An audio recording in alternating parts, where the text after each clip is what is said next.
Why am I a chronic painkillers with a Z? I recently started a free Facebook group about chronic pain. Chronic pain meaning pain that's lasted more than 3 months. I'll go with the medical establishment's definition of that. Because if you've had a pain in any area of your life, not just physical, but mostly physical, emotional, spiritual, mental, financial, relationships, any kind of pain, contribution, I don't feel like I'm where I should be, and it's causing you, actual pain, and any kind of symptoms, doubt, worry, fear, and stress are symptoms of pain, right? Then this is a group for you. But only, and I'm going to really be upfront about this, only if you want to stop feeling your pain. I think we all go through periods, and I know I did in my early 20s when I first started experiencing chronic pain and chronic illness, where I put all of my faith and all my trust in the doctors and experts and people outside of myself to fix me. And it wasn't until 3 years later of being bedridden and the doctors and specialists, the hundreds of which I'd seen, informing me they didn't know what was wrong with me. They couldn't figure it out. Medical science wasn't able to diagnose and determine what was wrong with me. So they were, giving me different types of medications that were really bad for me. And, good medications, good for some things and some people, but really bad for me personally, and were actually making me worse. And I was bedridden in my early 20s, and I was depressed and sad, and I didn't have the strength. I physically couldn't have harmed myself, even if I didn't want to live anymore. I remember I'd go to sleep when I'd finally fall asleep and wish that I would just, die in my sleep so that I wouldn't be a burden to my family anymore, and so that I wouldn't, have to suffer.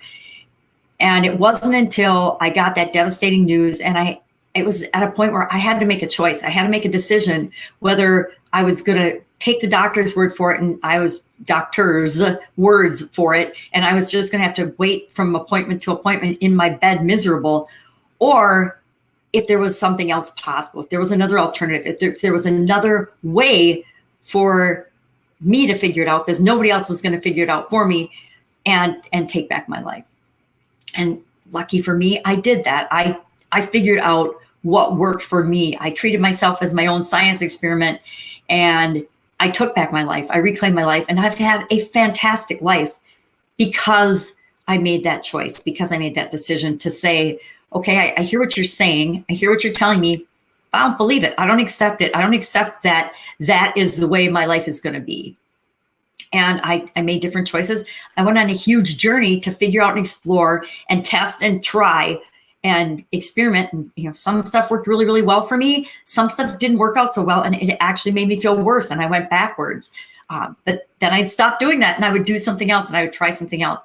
And I realized that the world is full of infinite possibilities and infinite choices, and it's up to me to just follow those in terms of what feels right for me. And when I did that, when I started honoring myself and going for what I wanted, which was to get the heck out of bed, to finish college, because this happened to me. I got bedridden when I was during my college degree, and I needed to reclaim my life. And so I did. I reclaimed that life, and actually a better life than I could have ever imagined.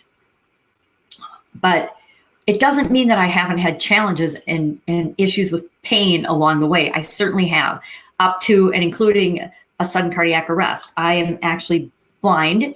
I am, I can't see out of my left eye at all, and I need a magnifying glass to do everything in my right eye.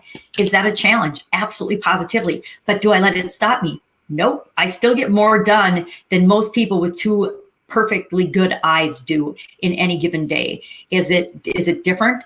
And do I have to come up with different strategies to make things happen? Absolutely. I mean, I've got to have a 62-inch screen TV to see my computer and to do things online. That's kind of crazy, but that's what I need. So I find what I need.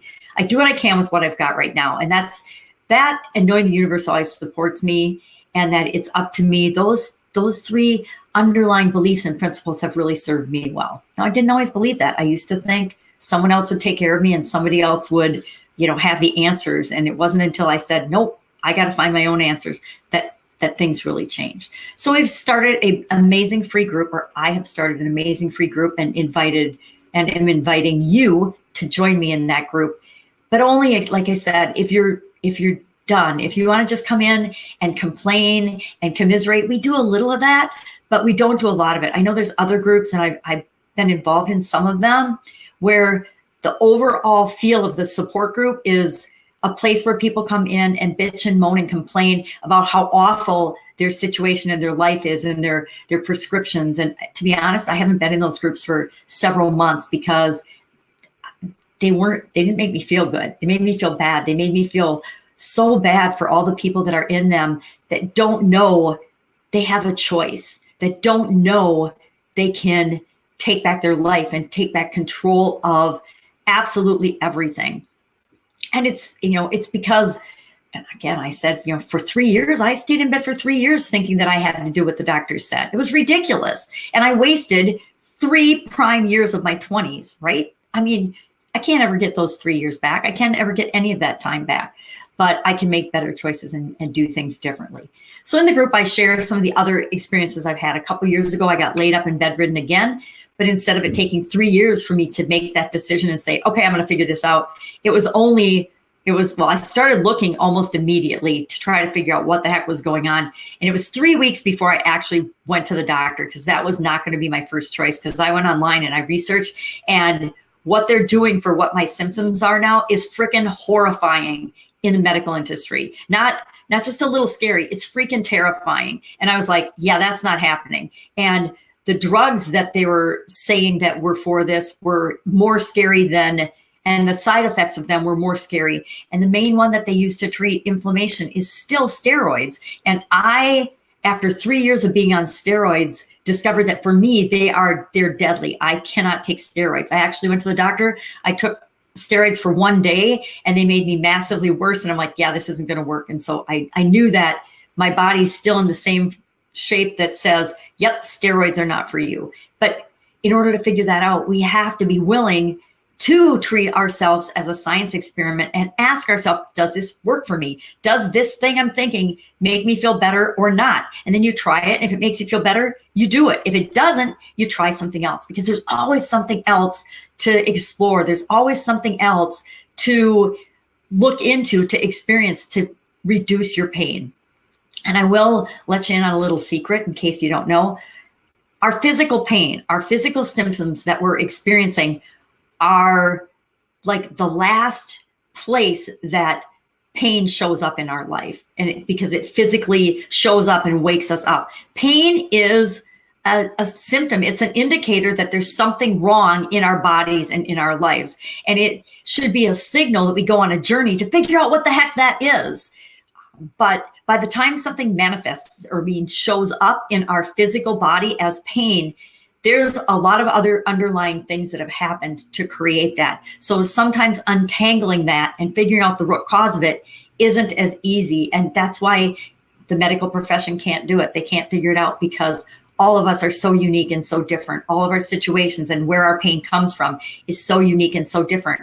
And doctors can only do for us what they can do for us. If a pill or a surgical procedure or a cast or something isn't going to fix it, that's all they've got. That's the only tools they have in their toolbox. But you have unlimited, infinite possibilities and tools. So join us in the free group and we'll chat more about this. But like I said, if you're ready to move on, if you're ready to figure it out, you're not wanting to just still be the victim, because a lot of times it's easier to be the victim and just go with the flow and put it on other people to be responsible for fixing us.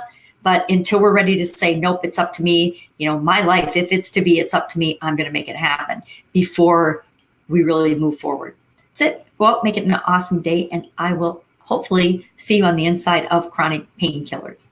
Bye. Jam and Grandma, out.